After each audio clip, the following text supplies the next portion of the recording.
Stop. Why Wall Street just replaced your bank? Why did Wall Street just replace your bank? And why does your grocery bill keep climbing? Here's what actually changed. A $1.7 trillion shadow banking machine now writes the loans that used to live on bank balance sheets. And it moves fast. This isn't harmless plumbing. Covenant Light, Unitranche, and PIK terms load everyday brands with double-digit debt. You pay it as higher prices, junk fees, worse service, and job cuts. There's no FDIC here when it cracks. Follow the money from private loans to your cart total. The lender names are Apollo, Ares, Blackstone, and KKR, and they're setting the price of your daily life.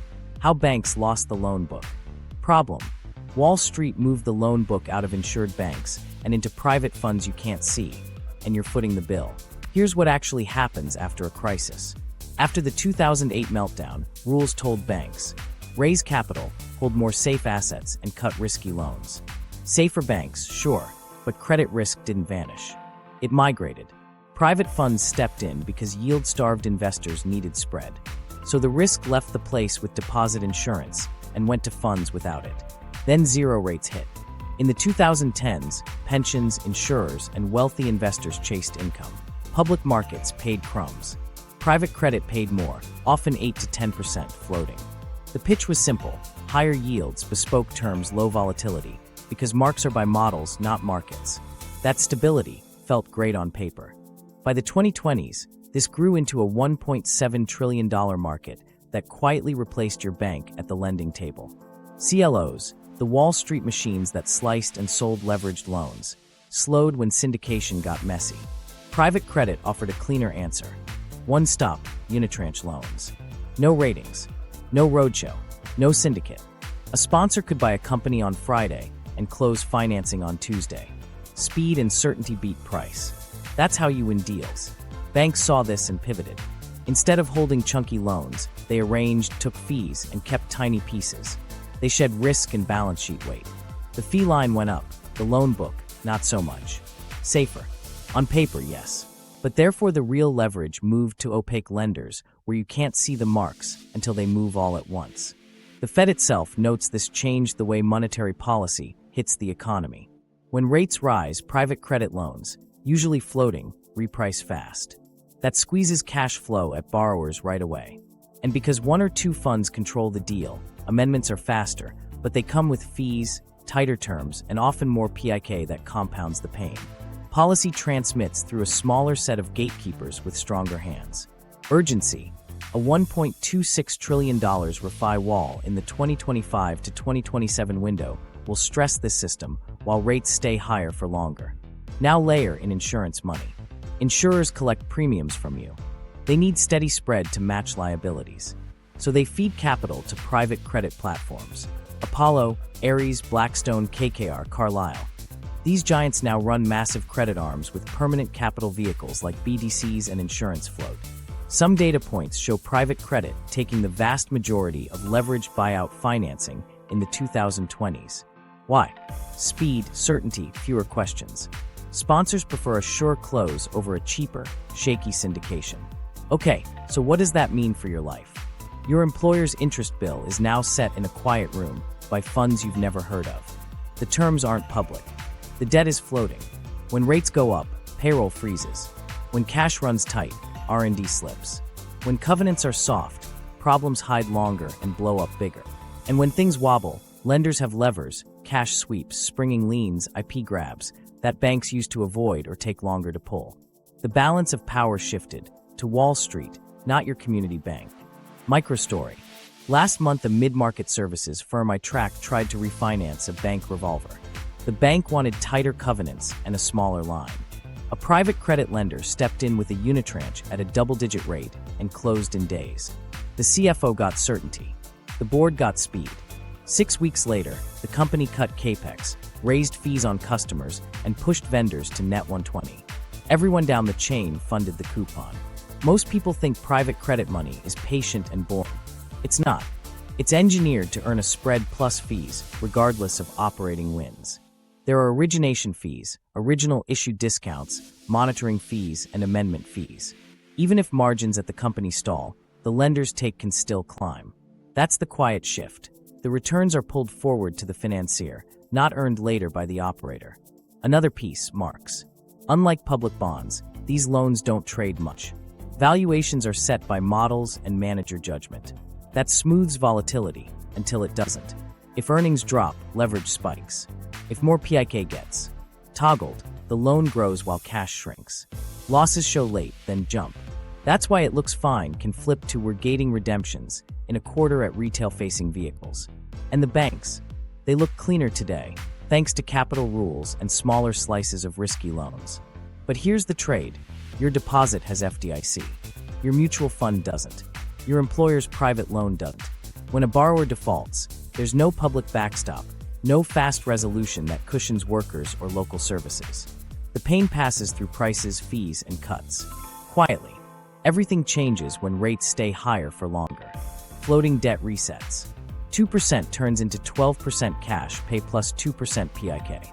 Free cash flow gets eaten. That's when the private credit, amend and extend, machine spins up. They push maturities, take more fees, grab tighter covenants, and prime older lenders if needed. The company limps, the lender locks returns and optionality. So the big picture. Post-crisis rules de-risked banks. Therefore credit migrated to private funds chasing yield. Therefore sponsors chose speed and certainty over price. Therefore lenders with insurance float and BDCs scaled. Therefore your bills went up to feed coupons you never see. Safer banks, yes. But risk didn't die, it changed its address. Now, how these loans are built is the real twist. Because the structure is the story, and it's why you're paying more at checkout. Anatomy of a shadow loan. Stickier, sharper, pricier. Promise. If you can spot the loan tricks, you can predict the price hikes before they hit your bill. Okay, so here's the thing most folks never see. The loan itself is the product. And in private credit, the product is built to stick, bite, and pay. Start with the Unitranche. Think of it like a combo meal that looks simple. One big blended loan that replaces a stack of senior, mezz, and second lien pieces. It closes fast because there's usually one lender group, not a dozen banks arguing. But that speed comes with a price. The coupon is higher, the docs are tight where it matters, and because it's one slab of debt, refinancing later is harder. You can't just take out a cheap senior slice and leave the rest. You have to move the whole block. Now covenant light. Most people think covenants are lawyer fluff. They're guardrails. Traditional loans used to say, if leverage jumps or cash flow drops, you must fix it now. Covenant light softens or removes those tripwires. Problems hide longer, managers hope to grow out of it, and lenders can keep booking interest. But when reality finally lands, the hole is deeper. Losses are bigger because no one hit the brakes earlier. That's the trade. Fewer speed bumps today, a bigger wall tomorrow. PIK toggles are the quiet killer. PIK means pay in kind. Instead of paying all interest in cash, the borrower can add some interest to the loan balance. So a 12% cash pay plus 2% PIK looks doable when budgets are tight. But that 2% compounds. Your debt grows while your cash shrinks. It masks stress for a while, then shows up as a balloon you can't refinance without someone new priming the old lenders. Fees are the silent tax layered on top. There's the origination fee when the loan is made. There's original issue discount, OID, which is a discount to par that acts like prepaid yield for the lender. There are monitoring fees while you operate. There are amendment fees when results miss and terms change. And if the company ever sells or refinances early, there are prepayment fees or make-wholes. The lender's meter runs even when your sales don't. Collateral is the chessboard. Banks used to lend mostly against hard assets and cash flow with well-known playbooks. Private credit adds levers. Springing liens that attach when metrics slip. Sweeps that vacuum excess cash at quarter end. Liens on intellectual property, domains, and data. Borrowers think they're handing over boring IP as backstop. In a pinch, that IP can move into unrestricted subsidiaries, get ring-fenced, and then leased back to the opco at higher rent. That's how control shifts without a courtroom brawl. Pricing in the 2020s isn't shy. Double-digit cash yields are common in sponsor-backed mid-market deals, and total returns creep higher with PIK and fees. Investors see 8 to 10% target ranges in glossy decks, sometimes more. Borrowers feel it as a constant draw on free cash flow. Floating rates make this bite harder when central banks keep rates higher for longer. Every hike flows through the coupon at the next reset. Okay, but who gets to write terms like this? Lenders with permanent or patient capital. Business development companies, BDCs, raise money from the public, then lend privately. Insurers allocate policy floats into direct lending for steady spread. That's why you see names like Apollo, Ares, Blackstone, KKR, Carlyle, and Oaktree offering unitranches that close in days. They can be single decision makers. No rating. Agencies. No syndication risk. No market flex. Certainty wins. Here's where it gets interesting. These structures create optionality. If a borrower stumbles, the lender can amend and extend for a fee. If liquidity dries up, they can prime older tranches with new money that jumps in line. If the equity sponsor balks, the lender can toggle PIK, sweep cash, and nudge management with incentive plans tied to lender milestones, not customer delight. And in real distress, loan-to-own or dip-to-own shows up. The lender morphs into the owner at a discount. You might be thinking, isn't this just how finance works? Some of it, yes. But the density of levers in one document is new for many operators. The bank version used to spread control across multiple parties and committees. That slowed down sharp moves and forced compromises. The private version centralizes power, locks in yield, and pre-negotiates the path from lender to owner. A quick micro-story. A software roll-up takes a $300 million unitranche at SOFR plus 6 with a 1% floor, 2% OID, and a PIK toggle. Early months look fine. Rates rise. Cash interest jumps. Support tickets grow because they cut headcount to meet interest. They toggle PIK for a couple quarters. Now the loan balance is bigger, service is worse, churn is up, and the next amendment adds fees and tighter sweeps. The lender's return stays on track. The product degrades. So when you see shrinkflation, junk fees, or slower support, don't just blame managers. Trace the structure. A shadow loan that's stickier, sharper, and pricier is steering choices you feel at checkout. And because the docs are private, you only see the outcome, not the terms that made it. The new lenders, Apollo, Ares, Blackstone, KKR, Oaktree. Now, who's actually writing these playbooks? It's the giants, Apollo, Ares, Blackstone, KKR, and Oaktree. Their credit arms dwarf old bank loan desks. They don't just dip into lending. Lending is a core machine. And they built permanent capital to feed it. BDCs you can buy in a brokerage account, plus insurance float that doesn't redeem on a whim. That always-on money lets them promise what banks can't. Speed and certainty. Adversary, plain and simple. They win on yield and control. You pay at checkout. Speed is the edge.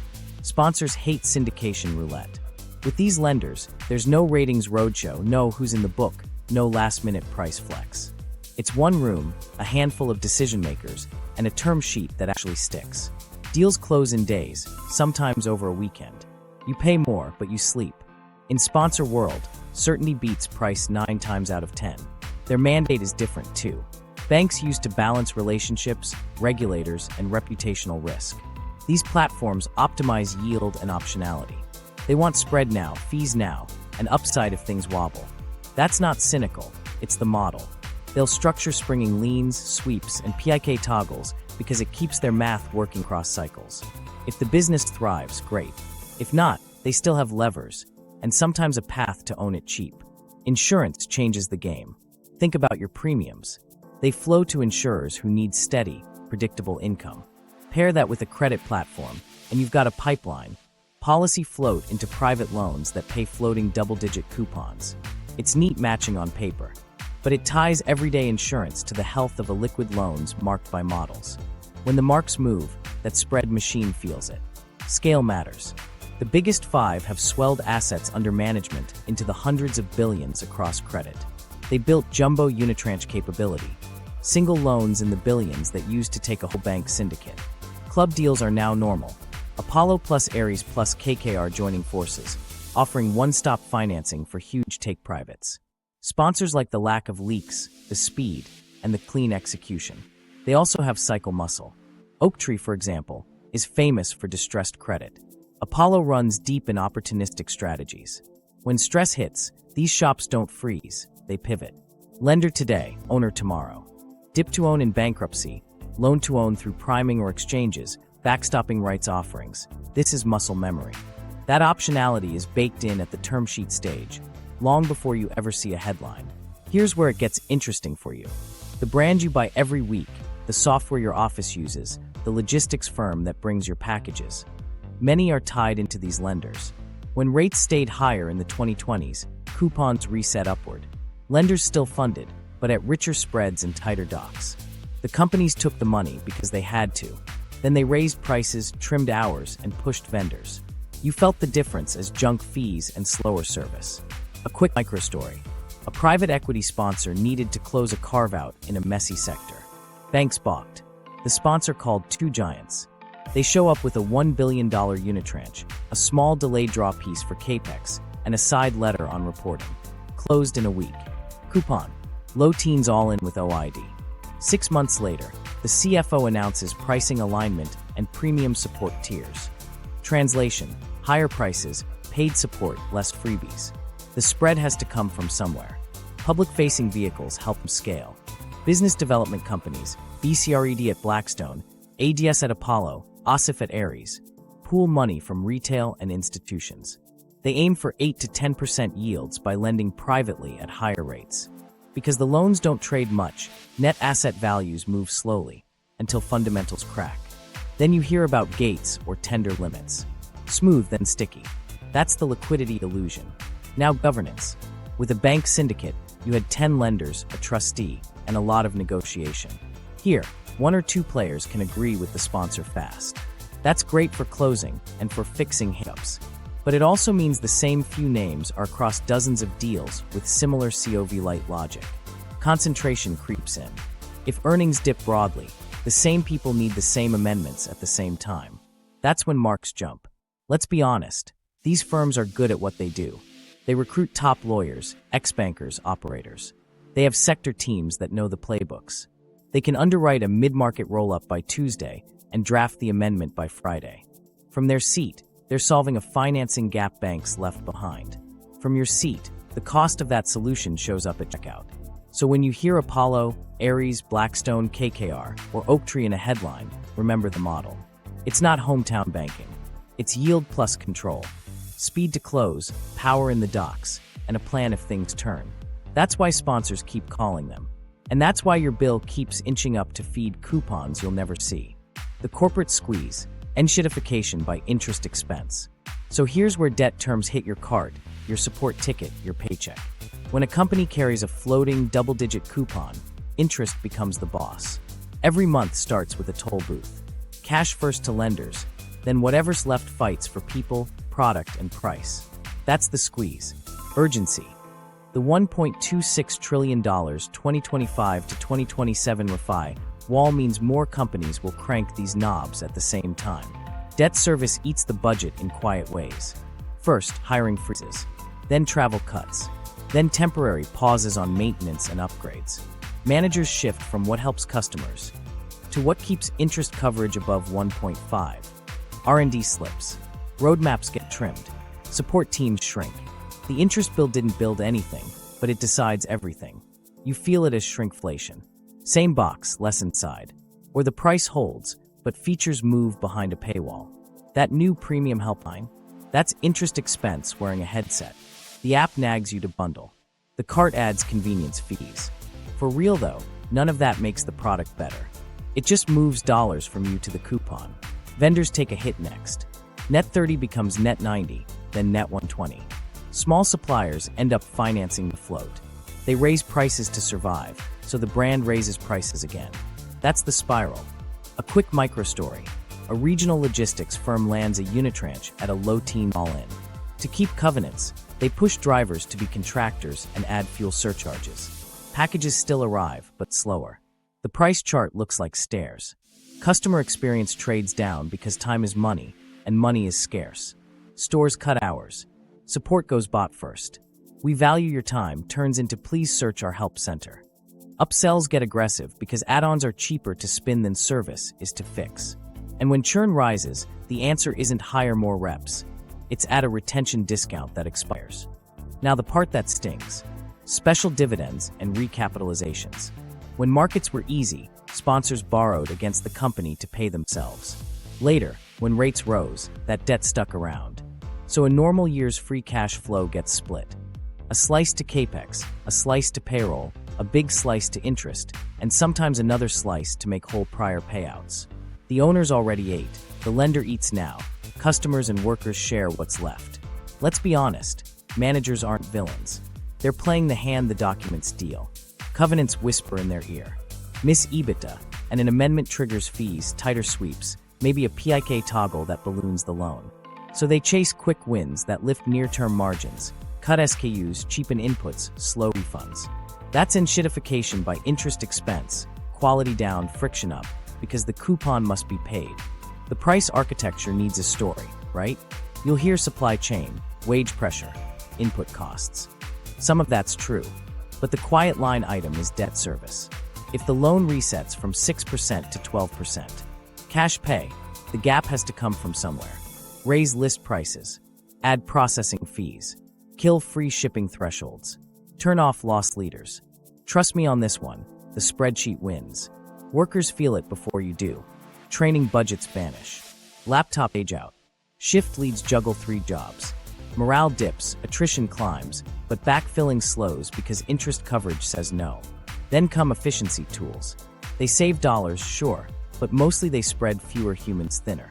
When a system fails, tickets pile up. That's why support sounds tired. Vendors adapt or die. Smart ones shorten terms, add late fees, and demand deposits. They diversify buyers so one roll-up can't hold them hostage. The rest swallow delays, borrow on their own lines, and raise quotes. When enough suppliers crack, shelves look weird. Your favorite flavor is seasonal now. Translation: working capital got starved. Here's the silent tax math. Borrower pays 12% cash interest, toggles 2% PIK in tight quarters, and shoulders 1% a year in fees and OID amortization. That's 15% all-in, compounding in the background. If revenue growth is single digits and unit economics are fine but not amazing, the only lever left is you. You pay a little more often, for a little less. Wall Street clips the spread, you cover the difference. Everything changes when the amend and extend carousel starts. Lenders will push maturities and take more economics today. Higher spreads, fresh fees, tighter covenants. Management agrees because default is worse. But each turn steals oxygen from the room. Capex gets kicked again. Maintenance drifts again. Customer NPS slides another point. The business survives, but the soul thins out. Add the vendor squeeze, the worker squeeze, and the customer squeeze together, and you get the vibe everyone hates. The website nags you. The receipt is a paragraph. The phone tree is a maze. The product kind of works, but not like it used to. That's not bad luck. That's debt gravity. So when you see junk fees, smaller portions, and slower help, trace the path. Your dollar walks from the checkout to the holdco to the credit fund to the insurer's float. You fund the spread twice, once as a buyer, again through your savings or premiums. Work out Playbook, and until the interest bill falls, to asset strip, the squeeze won't Under stop. Stress, the calm voice on the other side says, "We can work with you." That's amend and extend. Push the due date out 12 to 18 months. Bump the spread up a notch. Add an amendment fee. Maybe a floor on the base rate, and tighten a few covenants. It feels like relief. It's really a cash grab today, plus a stronger hand tomorrow. Adversary move. More fees now, more control later. Why would a company say yes? Because default triggers a fire sale and legal fees. And A&E buys time. But here's the catch. The time isn't free. That amendment fee hits cash now. The higher coupon hits every month. And those tightened terms add tripwires. Cash sweeps kick in sooner, reporting gets heavier, and the PIK toggle becomes the crutch you promised not to use. Everything changes when fresh money shows up. The lender says, "We'll put in new capital, but it sits senior." That's priming or an up-tier. The new tranche jumps to the front of the line. Old lenders get shoved back, sometimes without a full vote thanks to clever docs. The borrower gets runway. The new money gets safety and fat economics. Legacy holders get grumpy and stuck. Now the collateral chessboard lights up. Remember the IP data and brands? Carve-outs move assets to unrestricted subsidiaries. That's a box outside the lender group's original liens. Value gets ring-fenced there. Think trademarks, domains, code. The opco then pays rent or royalties to use what it used to own. Cash leaves operations first, then interest takes the rest. Customers get what's left. If that sounds abstract, try this micro story. A consumer brand misses numbers. The lender agrees to amend and extend for 12 months, adds 200 basis points to the spread, takes a 2% fee, and requires an IP holdco. 6 weeks later, the trademarks live upstairs. The OpCo pays a monthly license. A quarter after that, a new senior tranche arrives to fund growth. It primes the old loan. Store hours quietly shrink. Prices realign. The yield is safe. Collateral waterfalls decide who gets paid in what order. With each amendment, exceptions grow. Permitted investments, ratio baskets, available amount. These sound boring. They're how value tunnels around your claim. Cash that could fix service flows to fees, royalties, and priority interest streams. Maintenance waits. You see more sorry, out of stock signs. Next move, cash sweeps. Any dollar above a small working capital cushion gets swept to repay debt. Sounds prudent, right? In practice, it starves growth. Marketing cuts again. Repairs delay again. A seasonal spike? Gone to the sweep. The floor staff can feel it. You can too when shelves look thin and support tells you to try again next week. When the wall hits, no buyers, no refi, the strategy turns louder. Dip to own in court. Loan to own outside it. The lender funds a debtor in possession loan that sits super priority and gets a plan to convert old claims into equity at a discount. Or pre-filing, they push an exchange, take new paper junior but secured, or ride into the storm. Most fold. The lender steps into ownership light on cash, heavy on control. Management incentives flip along the way. Old plans tied to product milestones get swapped for new ones tied to debt milestones. Hit EBITDA, hit free cash flow, hit asset sale targets. Sell a division? That's a bonus. Close in profitable locations? Bonus. Improve customer NPS? Cute, but not on the scorecard. You feel the cuts. Leadership sees a carrot. Up-tiers can split a lender group. The sponsor and lead lender offer a deal to a majority. Swap into new super senior paper and a fee. The minority says no, then wakes up subordinated by the fine print. Lawsuits fly, but time is a weapon. Operations keep paying the prime tranche, not the folks heading to court. Meanwhile, customers see temporary service delays. Asset sales arrive next. Non-core units go first. Then sale leasebacks on warehouses, data centers, even offices. Cash in today, rent forever. On paper, leverage dips. In life, fixed costs rise. So prices inch up again, and maintenance slips again. That leaky roof. Next quarter. That bug in the app? Known issue. Here's the through line. Amend and extend buys time for the lender to lock fees and build seniority. Priming protects fresh capital. Carve-outs preserve the crown jewels. Sweeps strip free cash flow. Dip to own takes the keys. At every step, the company lives, but the service thins.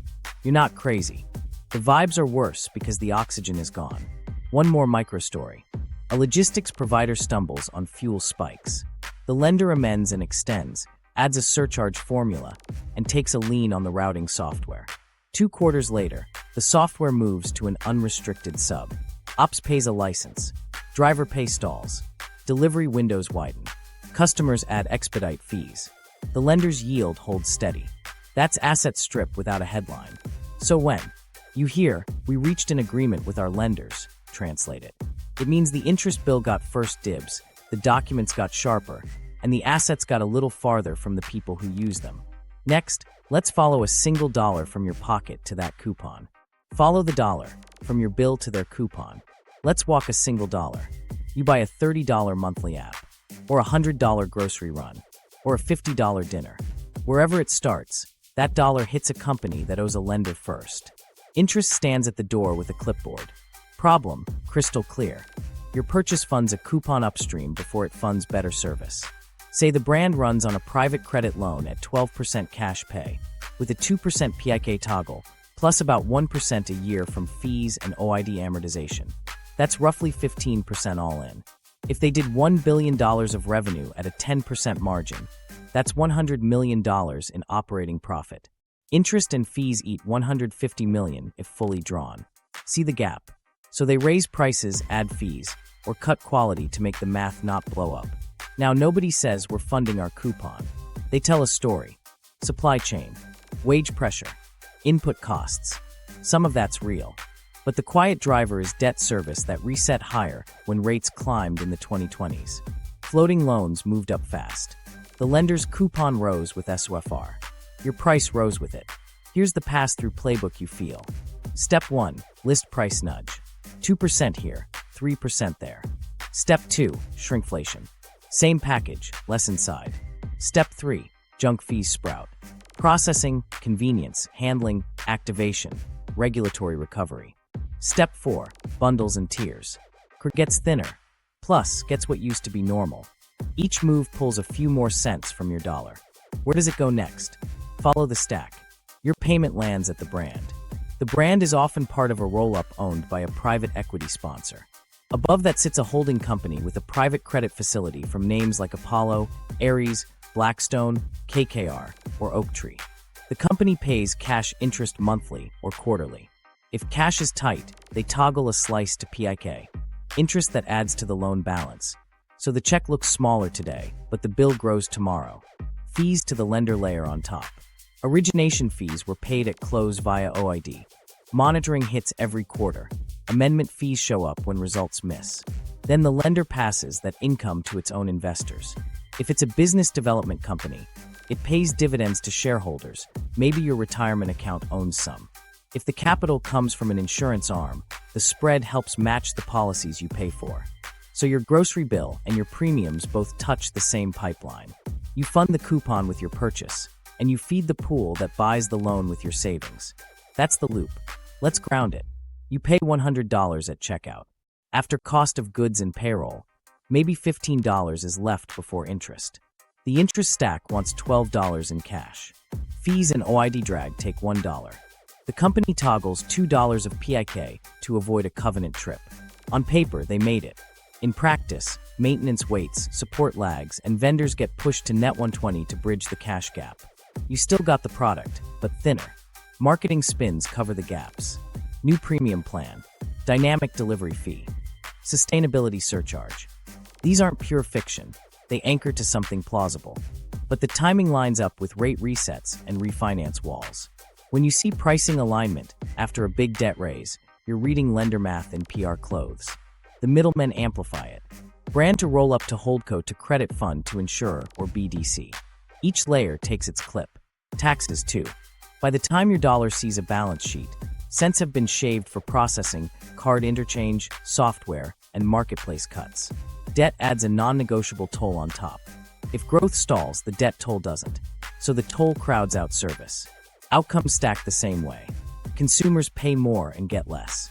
Workers do more with less. Vendors wait longer and earn less. Lenders, structured well, lock returns first. Remember, docs give them first claim on cash via sweeps and covenants. If sales wobble, they tighten terms. If liquidity thins, they prime with new senior money. Either way, the yield pipeline stays open. A quick microstory. A healthcare software roll-up toggles 2% PIK for 3 quarters to avoid breaching leverage. They raise list prices 8% and bundle support into a paid tier. Churn ticks up, but cash interest gets paid. The loan balance grows. The next amendment adds a fee and a sweep. Your clinic waits on a patch while the lender books its coupon. That's your $100 walking upstairs. One last step. When funds face redemptions, they gate or tender at limits. To keep paying dividends, they need cash. Interest to flow on time. That pressure runs downhill. We need our check. Management hears it, and your bill hears it next. That's the path. From your tap, to their term sheet, to an income line you never see. Timeline, the quiet rise of private credit. To see how this snuck up on you, we need the timeline. Not the headlines, the plumbing. Because the shift looked boring while it changed everything. Urgency Q. This setup is why the 2025 to 2027 Refi wall matters. Start in the early 2010s. Banks are licking wounds after the 2008 crisis.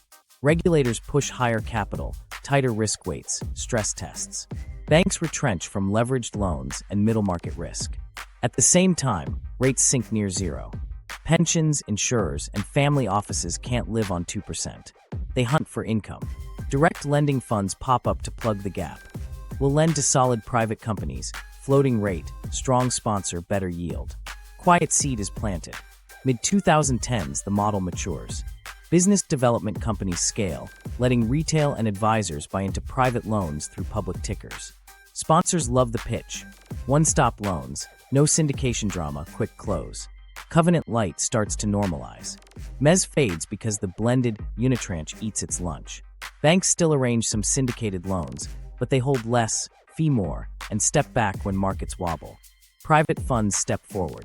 From 2015 to 2019, the flywheel spins. CLOs still fund a lot of liquid leveraged loans, but whenever the market sneezes, private credit takes share. Speed and certainty win mandates. Apollo, Ares, Blackstone, KKR, Carlyle, Oaktree and Friends bulk up their credit arms. Insurance tie-ups deepen. Premiums in loans out, spread matched to liabilities. The message to investors: 8 to 10% target returns with low volatility. The message to sponsors: we close next week. By the 2020s, private lenders were financing the vast majority of LBOs. 2020 hits. Shock. Public markets freeze. Banks protect balance sheets. The Fed backstops markets, but syndication takes time. Private credit surges into the gap with rescue financings, delayed draw facilities, and amend and extend lifelines. The brand solidifies. When the lights flicker, we're the generator. Borrowers remember who showed up. 2021 into 2022, money is still cheap at the base rate, risk appetite is back, and deal flow explodes. Jumbo unitranches, single loans in the billions, become normal. Club deals between the big five lock in certainty for giant take-privates. Sponsors trade a lower sticker price for speed and no leak risk. Fee stacks get fatter. OID up front, monitoring quarterly, prepay protection if you refinance into cheaper paper later. Then rates climb. Floating coupons step up fast. Private credit's cash yields rise with SOFR while public bonds lag. 2023 to 2024, higher for longer settles in. Refi walls form for borrowers who took cheap floating loans. Banks, still cautious, avoid hung syndications. Private lenders pull even more share, especially in leveraged buyouts and carve-outs, because they can write the whole check, set the docs, and deliver a closed file. Business development companies market steady dividends. Interval and tender offer vehicles grow. Everyone says stable, while the assets underneath don't trade much. Marks stay smooth, until they won't. Next, the $1.26 trillion 2025 to 2027 Refi wall tests everything. By 2025, the market looks different than a decade ago. The largest platforms now command vast pools of permanent and semi-permanent capital across BDCs, insurance, and private funds.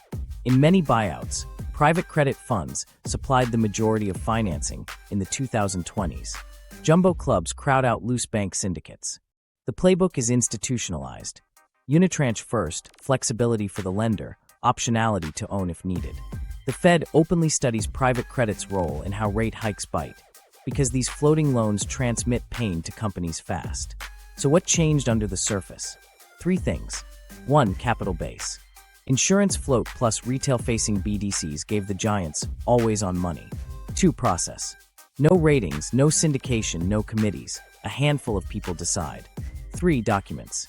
Less covenants early, more control later. It all adds up to lenders with speed, power, and a first claim on cash. And the narrative that sold it? Simple. For investors, higher yields, low reported volatility, diversification. For borrowers, certainty, speed, fewer cooks in the kitchen. For sponsors, close the deal, keep control, fix later. It worked. Quietly. Deal by deal. By the time you noticed the price tag at checkout, the debt terms were already steering choices upstream. If you want the headline version, here it is. 2010s, seeds and scale. 2020 shock, proof of concept. 2021 to 2022, mega growth, rising rates. 2023 onward, dominance, refi stress, lender power. That's the rise. The bill lands with you. Hidden fragility, liquidity mismatch, and silent runs. Okay, here's the risk almost nobody prices right.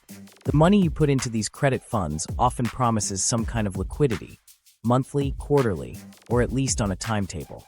But the loans they own don't trade like stocks. They're bespoke, private, slow to move. That gap is the mismatch. It works in calm seas. In choppy water, it flips from stable to stuck. Solution preview. Know your liquidity, size it right, and keep cash you can tap in a day. Marks are the first trap. Public bonds print a price every day. Private loans are marked by models and manager judgment. That smooths the line. Investors feel safe because net asset value barely wiggles. But smoothing is not immunity. When earnings fall, leverage rises. When covenants tighten, cash goes to interest first. Problems hide longer, then jump. So losses show late and arrive bunched. Now layer redemptions. Interval and tender offer vehicles set caps on how much cash can go out each window. Business development companies use buybacks or tenders. In good times, few ask for the exit. In stress, more people line up. Managers can gate or limit. They say, we're protecting investors from forced selling. Translation, there's not enough cash interest coming in, and the assets won't sell fast at book. Insurance adds a new echo. Premiums you pay become float that hunts steady spread.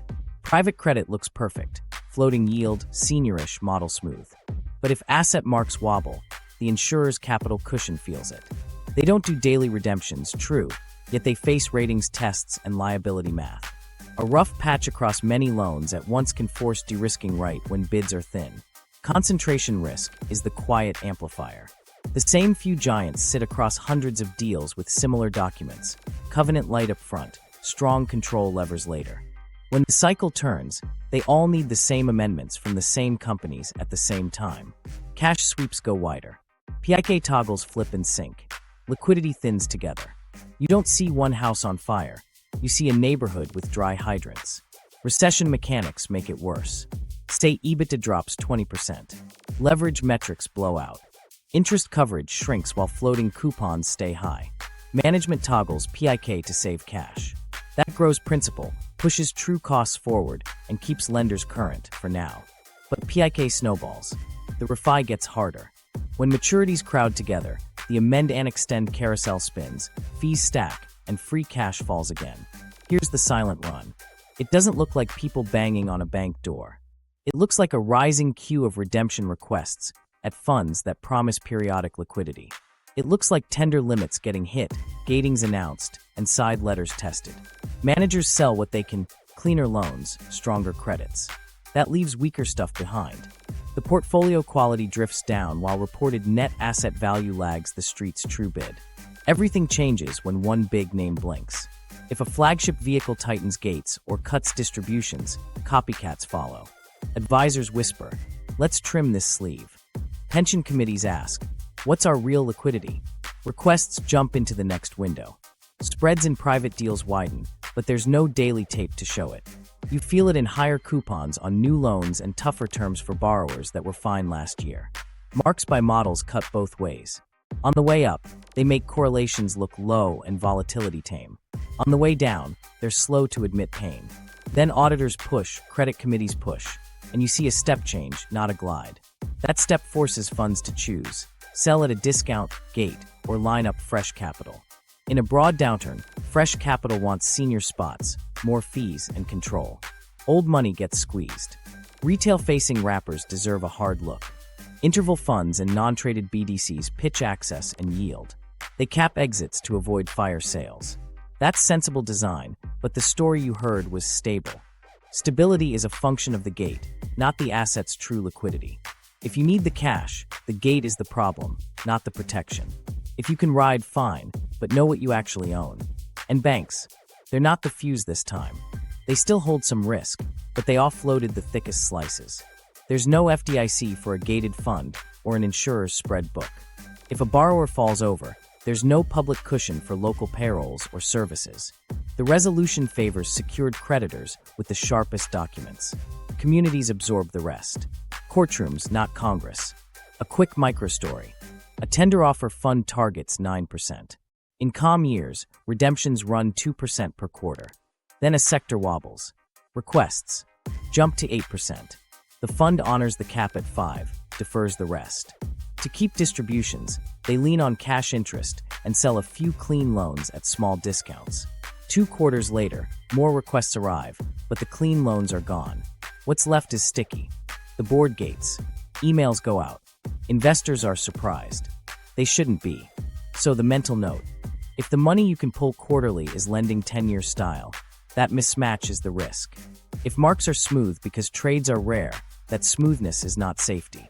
If higher for longer holds, floating coupons will keep draining operating cash. Peak K will grow principal, and the need for cash interest will push managers to gate before they dump assets No at ugly FDIC prices. for you. That's When the shadow silent credit run breaks. script. Here's the line nobody likes to say out loud. Banks break, we have a playbook. Depositors are insured. The Fed can lend. Regulators can force a sale over a weekend. Messy but fast. In shadow credit, none of that exists for you. There's no FDIC sticker on a private loan. Start with the borrower. When a company financed by private credit defaults, payroll doesn't have a public parachute. Stores close. Clinics cut hours. Software renewals stall. The court decides who gets what, and the documents decide whose claim sits first. Spoiler, it's the lender with the sharpest liens, not the town that loses jobs.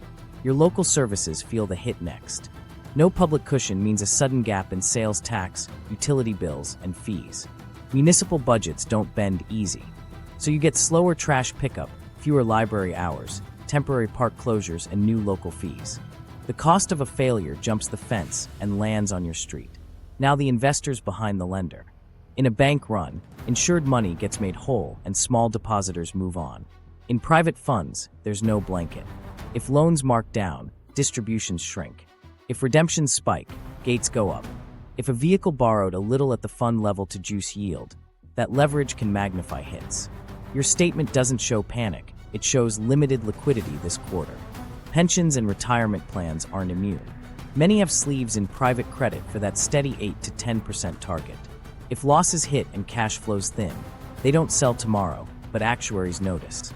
A few bad years and contribution rates change, benefits get reviewed, or other assets get sold to keep targets. The pain time shifts, but it lands. Insurance adds a twist. Premiums you pay fuel spread strategies in credit. When asset marks wobble, capital ratios tighten. Regulators don't let insurers gamble. They tell them to de-risk. That means pulling back from new loans right when companies need refinancing.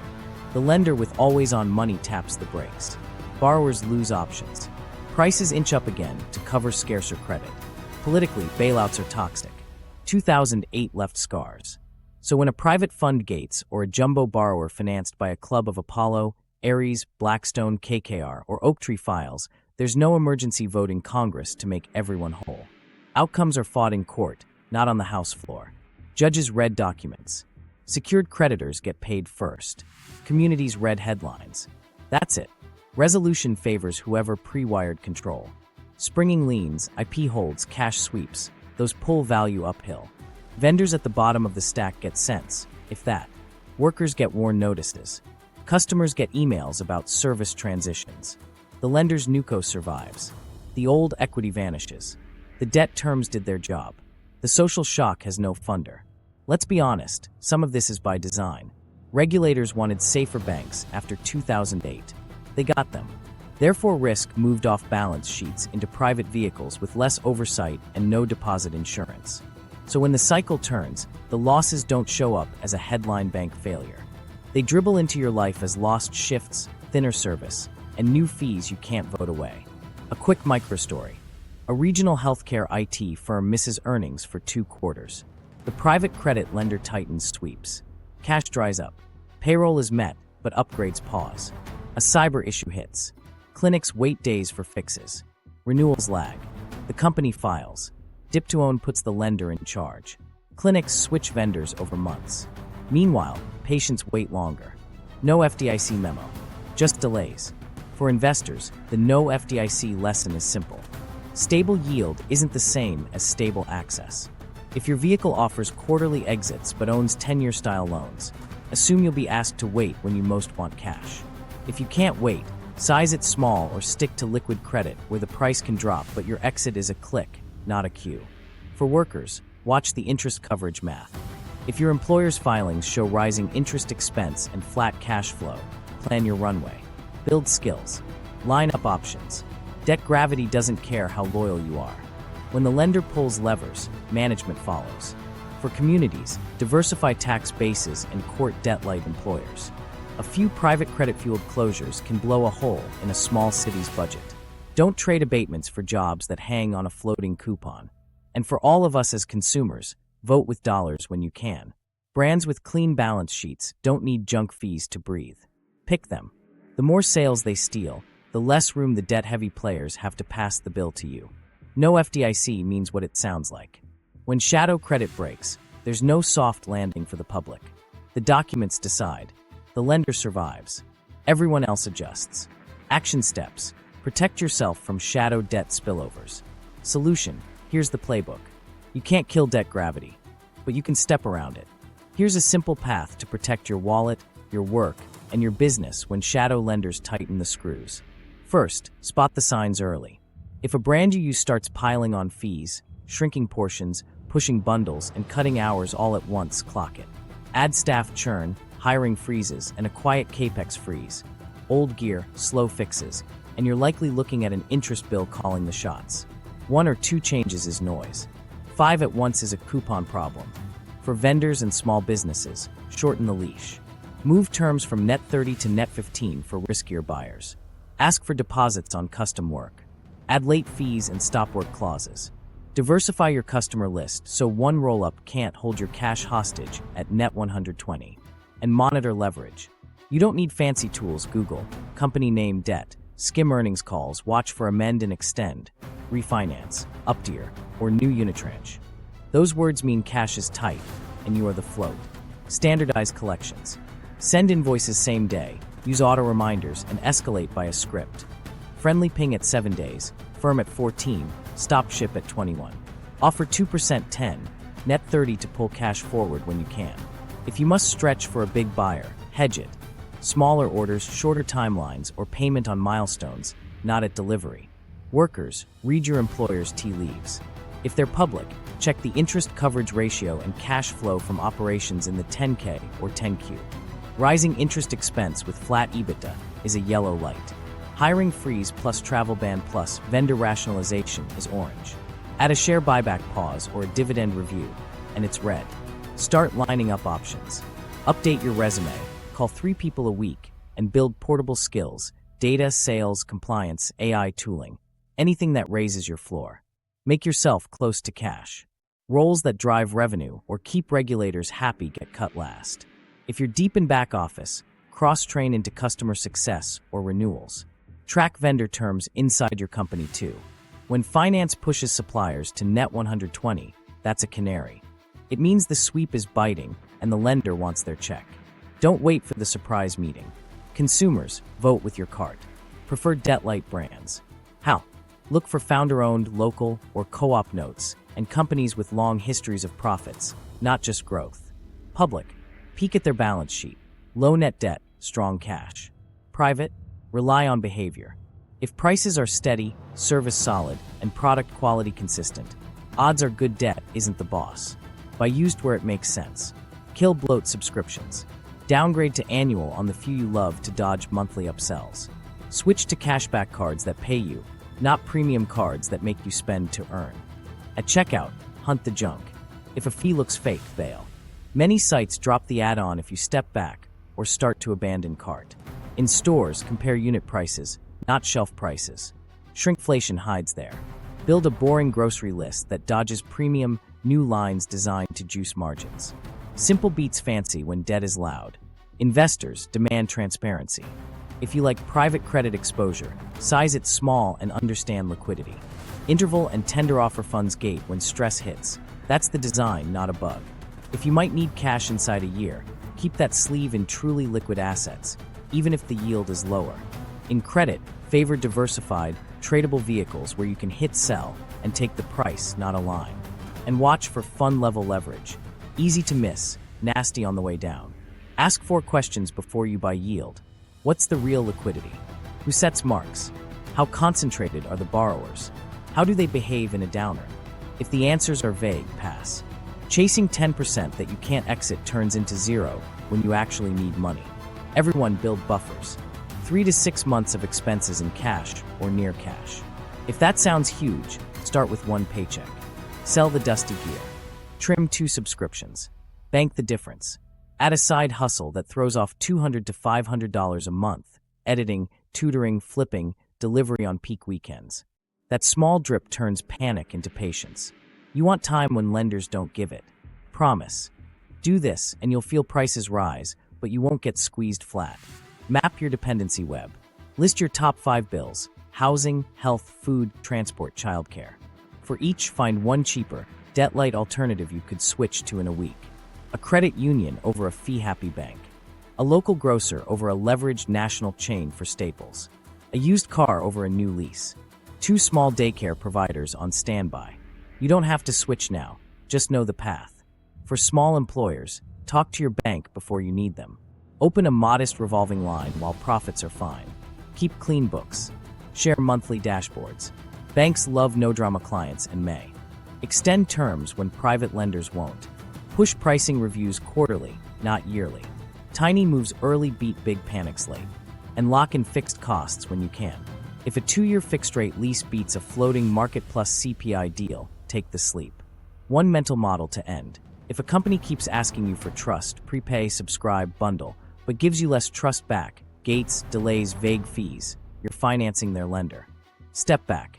Prefer firms that trade value for value today. That's how you escape the daily grind of debt-driven enshittification. The goal isn't perfection. It's posture. Cash first, debt-light choices, clear exits, and a little extra income. Do that, and you'll feel prices rise, but you won't get squeezed flat. That's taking control. That's financial freedom. The double dip, your savings versus your paycheck. Here's the twist most people miss. You're paying the spread twice. Once with your paycheck at checkout. Again with your savings and premiums upstream. That's the double dip. Start with your retirement. Many pensions and 401k own slices of private credit through business development companies, interval funds, or multi-asset vehicles. They love the pitch, 8 to 10% target yield, low volatility, floating coupons. So the fund buys loans to the same companies raising your prices. Your statement shows steady income. Your cart shows steady hikes. Same pipeline. Now think insurance. You pay premiums. Insurers need predictable income to match claims. Private credit looks perfect on paper. Seniorish, floating rate, model stable marks. Capital flows from your premium into loans that bill your favorite brand's double-digit cash interest. When marks wobble, they trim new lending or demand tighter terms. Scarcer credit pushes more cost onto you. Your premium and your grocery run funded both ends. Bank alternatives can be sneaky proxies too. High-yield income funds, non-traded credit, even some target date sleeves now hold private loans, asset-based finance, or structured credit. It's not labeled shadow banking on the tin. But check holdings, direct lending, middle market loans, specialty finance. If exits are quarterly with caps, that's the wrapper. Underneath are the loans. So the net effect, you subsidize spreads and then pay them at the store. You clap for a 9% yield in your account. Then you tip in another 9% across a year through junk fees, shrinkflation, and forced bundles. For real though, that's not a win. That's your own money walking in circles. Okay, so what do you do without nuking returns? First, align your allocations. If you want private credit yield, cool. Size it knowing you may get gated when stress hits. Keep your emergency cash in liquid, boring places you can tap in a day. The point is control. Yield you can't access on time is a trap. Second, tilt toward debt-light consumption. If 2 brands are close on quality and price, pick the one that doesn't act like debt is the boss. Steady prices, solid service, fewer surprise fees? That's your tell. Your buying power says, I won't fund enshittification. Enough people do that, and leverage-heavy players lose room to pass the bill. Third, audit your income stack. If you hold a high-yield fund, read the fact sheet. Ask 4 questions. What's the real liquidity? How concentrated are the loans? Who sets the marks? What happened in prior drawdowns? If the answers are fuzzy, don't over-allocate. You can get 7% in liquid credit today without a gate. Take a little less yield for a lot more freedom. Fourth, map the premium loop. Shop insurance with an eye on financial strength and transparency. Big doesn't always mean risky, but know that many top carriers fuel private credit engines. If 2 quotes are close, and one operator is less levered and more conservative on alternative assets, consider that. Your premium is a vote. Fifth, use tax wrappers smartly. If you want private credit exposure, putting it in a tax-advantaged account can make the after-tax math less painful. But don't let the wrapper blind you to liquidity. If a fund can gate, assume it will when life gets messy. Keep short-term needs in true cash or T-bills. Boring wins. Sixth, watch for double counting in your life. If your employer runs on private loans and your portfolio leans heavy private credit, you're stacked on one risk. Diversify your paycheck risk with skills and side hustles. Diversify your portfolio risk with liquid, uncorrelated assets. Escape the daily grind by not tying every line of your life to the same lender math. A quick microstory. A friend bragged about a 9% stable fund in his IRA. Same week, he griped about his software bill jumping 15% and support going paid. I asked for the fund's holdings. Top 10 positions? Direct loans to roll-ups in that software niche. He was paying himself with himself. Cute story, bad plan. Finally, set a simple rule. If an investment needs a gate to look stable, treat it as a liquid. If a brand needs 5 new fees to hit numbers, treat it as levered. Align both sides. Own liquid things you can sell fast. Buy from firms that don't need to squeeze you to breathe. That's how you take control, keep your yield, and stop funding your own price hikes. Snapshots. How debt terms change real life. Let's make this real with 5 quick snapshots. Different sectors, same lender math steering your day. Roll up retail first. Picture a home goods chain stitched from 10 mom-and-pop stores. The sponsor buys them, takes a big unitranche at a low teens all-in with OID and prepay fees. At close, shelves look full and staff smiles. 6 months later, interest resets higher and the sweep bites. Prices creep up 2%, then 4%. Staff per shift drops from 9 to 6. Fewer sizes on racks. The return counter moves behind a QR code. Why? Every free dollar races to interest. You see seasonal assortment changes. It's just working capital starved by a cash sweep and a prepay lock that makes refinancing painful. Healthcare software next. A niche platform sells billing and scheduling to clinics. They toggle 2% PIK for 3 quarters to avoid a leverage trip. On paper, fine. In life, bug fixes slip. The Help Center adds priority support for a fee. Bundles force paid analytics to keep features you already used. The roadmap turns into coming soon. That's PIK at work. Debt balance grows, so product polish waits. Your clinic pays more, patients wait longer for updates, and the lender logs current interest plus future principal. Logistics provider now. A regional carrier runs last-mile routes. They miss a covenant. Lender amends and extends. Higher spread, 2% fee, tighter sweeps, and a surcharge formula tied to fuel. Drivers flip to contractors, paid per stop. Delivery windows widen from by 8 to by end of day. A new expedite fee pops for the old normal. Vendors get pushed to net 120. That's amend and extend cash grab plus collateral control on routing software. You feel it when the left at door photo shows your box in the rain. Restaurant chain. Think casual dining with a mascot and a kid's menu. Sales soften, an up-tier arrives. New money jumps senior, old lenders slide back. To lift cash, the company leans on gift card promos, buy 50, get 10.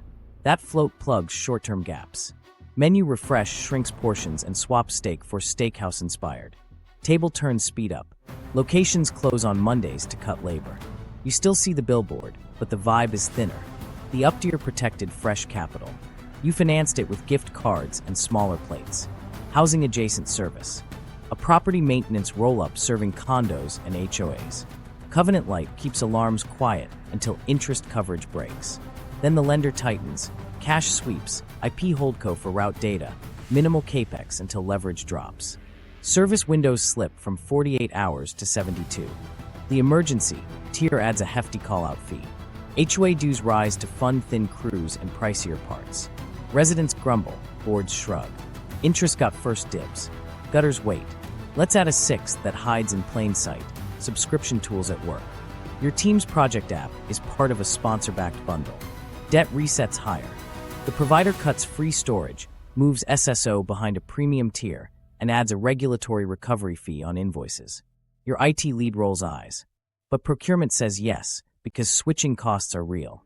That's lender leverage converted to invoice line items. Spot the patterns. Unitranche means speed and price protection for the lender, so operators raised prices and cut staff. PIK toggles balloon principal, so fixes get deferred and bundles creep in. Amend and extend locks fresh fees and higher spreads, so surcharges and contractor models appear. Up-tiers shove old money back and set new, stricter cash rules, so chains lean on gift card float and close slow days. Covenant Light delays the do-something moment, then triggers a rush of heavy-handed terms that strip cash and ring-fence assets. The output is the same. You pay a little more, wait a little longer, and feel a little less cared for. Microstory time. A friend runs a small apparel brand, selling through that roll-up retailer. Terms used to be net 30. Now it's net 120 with a vendor portal fee. He raises wholesale prices 5% to survive. The retailer bumps tags 7% to hold margin. Shoppers blame inflation. Underneath, it's a cash sweep starving both sides of the counter. A clinic admin showed me their software renewal. Base price up 9%.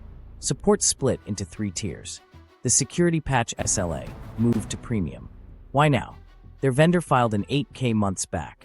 New private credit facility, floating rate, PIK toggle available. The lender's math in your medical bill. One more from Delivery Land. A small e-commerce shop saw their shipper add a peak season fee in April. The owner called it a joke. It wasn't. It was a spread plus amendment fee bleeding through a formula. Customers ate $3 more per box or abandoned carts. Volume dipped. The shipper still hit interest. That's control in the documents, not the market. So when life feels nickel and dimed, look upstream. If the brand sits in a roll-up with private loans, expect price nudges, fee blooms, thinner staff, and slower fixes. Not because people got lazy, but because lender terms rewired the to-do Why the list. shadow bank model Debt gravity persists. beats intent. Okay, so why does this machine keep winning? Simple. The incentives line up too well for too many players. Fees hit now, control sits later, and the risks hide in places the public doesn't watch. Start with fees first. In this world, getting to deal closed is payday. There's origination fees, original issue discount baked into the loan, arrangement fees, monitoring fees, amendment fees, prepay penalties. That stack pays the platform before the borrower ships 1 unit. Even if the business stumbles, the fee meter already rang. Managers book management fees on committed capital, not just drawn capital. Incentive fees kick in on income. That's cash to the house while the company wrestles with interest. Next, optionality. These loans aren't just about coupons. They're about control levers if things shake. Springing liens, sweeps, IP holds, PIK toggles, equity kickers. Each adds a what-if that turns a lender into a future owner at a discount. If the business thrives, great, you clip the coupon and maybe a fee on Refi. If it wobbles, even better, you get seniority, economics, and sometimes the keys. That asymmetry is candy for credit shops. Regulatory arbitrage matters. After the 2008 crisis, banks got heavier capital rules and more eyes on risk. Private credit lives off exchange, with lighter oversight and fewer instant reporting hoops. They move faster, rewrite docs quicker, and avoid the public drama of a hung syndication. That speed is a moat. Sponsors pay up for it because time kills deals and leaks invite rivals. Narratives sell the dream. To investors, private, stable, less volatile. Uncorrelated. Floating rate protects you and higher for longer. Target 8 to 10%. The pitch lands because marks are smooth and dividends show up. To borrowers, certainty, flexibility, one counterparty. No ratings parade, no book-building circus. To sponsors, keep control, fix later, close now. Everyone hears what they want. The fine print comes later. Political cover helps. This isn't meme stocks. It's term sheets and legalese. Boring on purpose. Off-exchange and complex means low public heat. When things crack, it's a lawsuit, not a Senate hearing. That keeps the game quiet, even when it touches daily life. By the time a town asks, why did our fees jump? The answer lives in a credit agreement nobody reads. Insurance float is the fuel. Premiums need a steady home. Private credit offers floating coupons that match liabilities. Pair a giant insurer with a lending platform, and you've got permanent capital that doesn't flinch at daily flows. That always-on spigot lets lenders show up when banks blink. In a crunch, the platform with house money sets the rules. Scale locks the loop. Apollo, Ares, Blackstone, KKR, Oaktree, massive platforms, sector teams, legal armies. They can pre-underwrite $1 billion in days, club 2 or 3 giants, and close without leaks. That wins mandates. More mandates grow AUM. Bigger AUM lowers cost of capital. Lower cost funds sweeter terms. It's a flywheel. Banks can't match it without tripping rules designed to keep them safe. The product mix widens too. It's not just direct loans. It's asset-based finance on receivables and card flows. It's NAV loans to funds, preferred equity to sponsors, junior slivers behind Unitranche, rescue loans in distress. Each slice earns a spread, a fee, or both. Cross-selling multiplies take rates. The more pipes you control, the more you shape outcomes. Docs in code power. Early covenants are light to win deals. Hidden in schedules are baskets, ratios, and triggers that bite later. That's by design. Easy in, hard out. When earnings dip, lenders tighten. Sweeps expand, PIK flips, reporting ramps. The platform captures economics through the cycle because the contract says so. You can call it ruthless. They call it prudent. Investors play along because the chart looks calm. Model marks dampen bumps. Interval and tender windows manage exits. Dividends feel steady. Advisors like a simple story they can explain. And with public yields lower for years in the 2010s, private credit looked like free lunch. It wasn't. It was deferred visibility. Sponsors aren't dumb. They trade price for certainty. A few extra points on the coupon beats deal risk. Closing on a Sunday night beats, wait 2 weeks. And if the plan is to fix, grow, and exit in 3 to 5 years, they'll live with prepay penalties or fees. If it works, they sell or refi. If it stalls, they negotiate with one room, not 50 funds. Finally, consumers don't revolt, they adapt. Shrinkflation annoys, but carts still roll. Junk fees sting, but most click accept. Service slows, but churn is sticky when switching costs are real. That slack lets spreads pass through. As long as behavior bends, the model persists. So the incentives align. Fees today, control tomorrow, light oversight, smooth marks, sticky borrowers, patient float, and customers who shrug then pay. That's why shadow banks thrive. Until the cycle snaps those threads at once, this game keeps dealing. Mental model, debt gravity versus service quality. Here's the simple lens that cuts through the noise. Every dollar of interest has to come from one of 3 buckets: price, people, or product. That's it. If a company's interest bill rises faster than its growth, quality falls. Always. Debt gravity pulls service down until someone pays more or someone gets less. So, when you touch a bill or a checkout page, ask 2 fast questions. Who earns the spread here? Who bears the cut? If the lender's coupon is locked, the squeeze shifts to you, to workers, or to the product. Price hikes and junk fees? That's you. Staff cuts and churn? That's people. Cheaper inputs and slower fixes? That's product. Most of the time, you'll spot 2 out of 3. This is why higher for longer bites. Floating coupons rise with rates. Cash flow doesn't jump as fast. The interest line widens, so something gives. Service hours shrink. Features move behind a paywall. Vendors get pushed to net 120. It's not mysterious. It's math. Flip the lens to make better choices. Prefer companies where customers fund growth, not COV-light debt.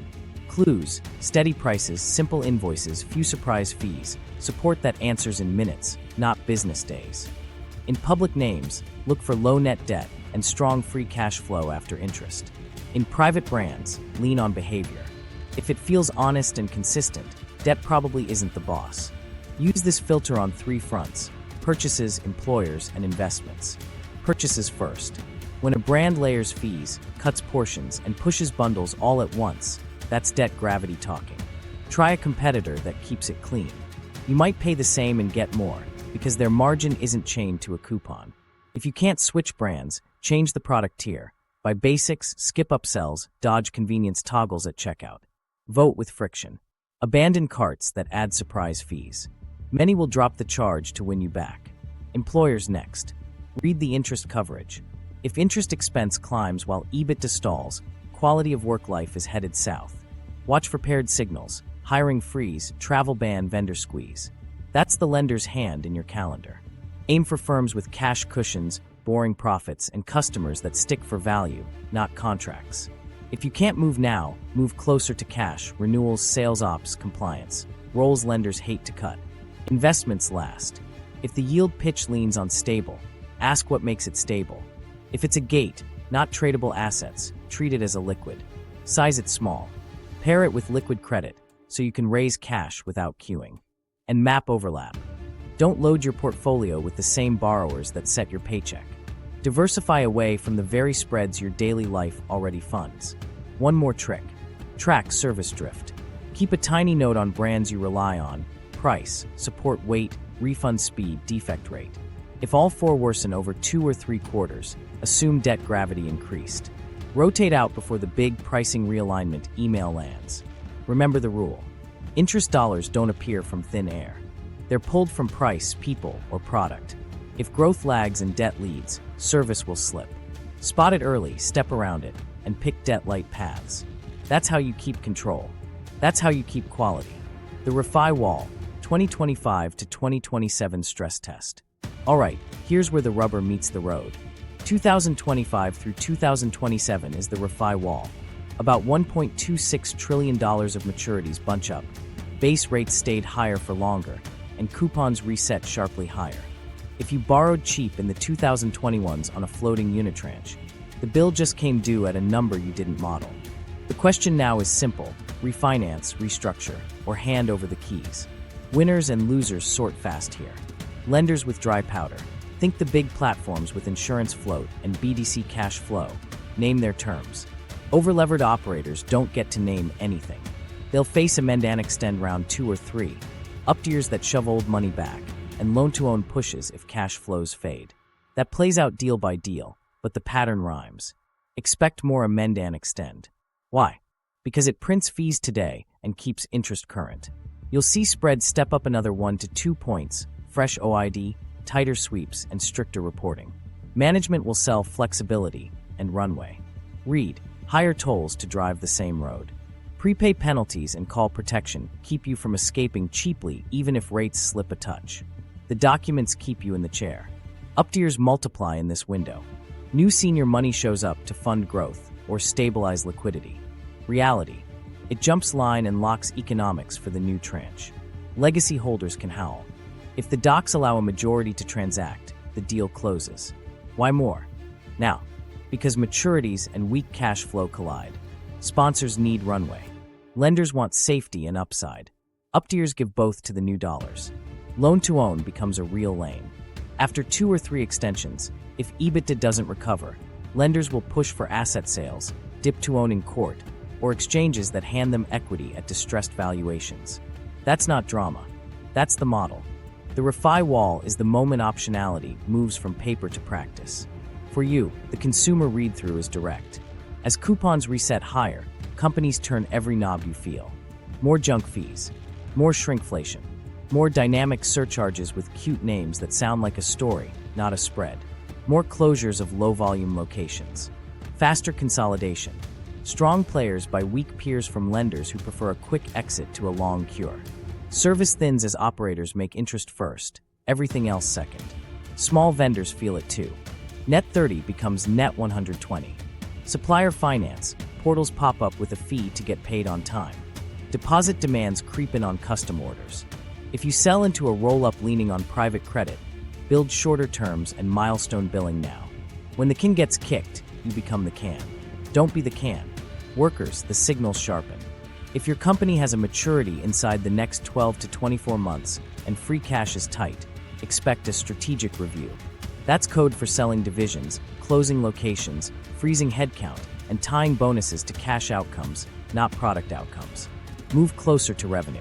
Be the person who renews, collects, or navigates compliance. Those roles get cut last when lenders drive. Investors, watch for language shifts in filings and letters. Evaluating alternatives, engaged advisors, constructive dialogue with lenders, capital structure solutions. Those are the pre-game shows for amend and extend, up-tiers, or exchanges. If you're in a private vehicle, ask about the maturity profile of portfolio companies, not just current mark-to-model yields. Ask how many names can refi at today's rates without levered free cash going negative. If you get a vibe instead of a number, size your risk down. 2 more pressure points to clock. 1. Sponsor fatigue. Some private equity owners will decide not to write more checks into a flat story. That leaves lenders as the only adult at the table. When that happens, expect faster moves to loan-to-own and tighter operating budgets. 2. Audit season. If auditors push for tougher marks or going concern language, lenders will use those moments to extract terms. Those letters show up in late winter. If your employer's year-end filings get spicy, plan fast. Is there a bright side? A small one. The best operators, low net debt, sticky customers, boring profits, will pick up market share as their levered competitors stumble. You'll see we've acquired select assets press releases. As a buyer or a worker, aim for those platforms. They'll be the ones hiring, not optimizing. What about rates falling a bit? Helpful at the margin, but don't bank on a rescue. Spreads have widened, base rates may not crash, and call protection can make a refi only slightly cheaper when you add fees. Plus, many loans stack PIK during stress, so principal is bigger now than last year. Even a lower base might not fix the math, so prepare like it's still higher for longer. Build cash buffers. Lock in your housing if you can on fixed terms. Stack skills for a side hustle that throws off steady $200 to $500 a month. Editing, tutoring, listings, deliveries, small repairs. That extra drip can cover the surprise regulatory recovery fee you'll start seeing everywhere. And line up debt-light options for your main spends, because price pressure will rise as maturities hit. Actionable steps, cash, skills, options, repeat monthly. This refi wall isn't a headline day. It's a 2 to 3 year grind where documents decide outcomes. The winners have cash and choices. The losers rent both. And whether you feel it as a shopper, a vendor, a worker, or an investor, the math lands in your lap. So set your posture now. Cash, skills, options. Then you're calm when everyone else is calling their lender. Key takeaway: a $1.7 trillion shadow banking machine now sets your daily prices, and the $1.26 trillion 2025 to 2027 refi wall means the squeeze gets worse before it eases. Problem, urgency, promise, solution done. If you want to take control, earn extra income, and dodge debt-driven price traps, hit subscribe and watch the next deep dive where I show you how to spot debt-light businesses and build real passive income skills. Let's get hustling.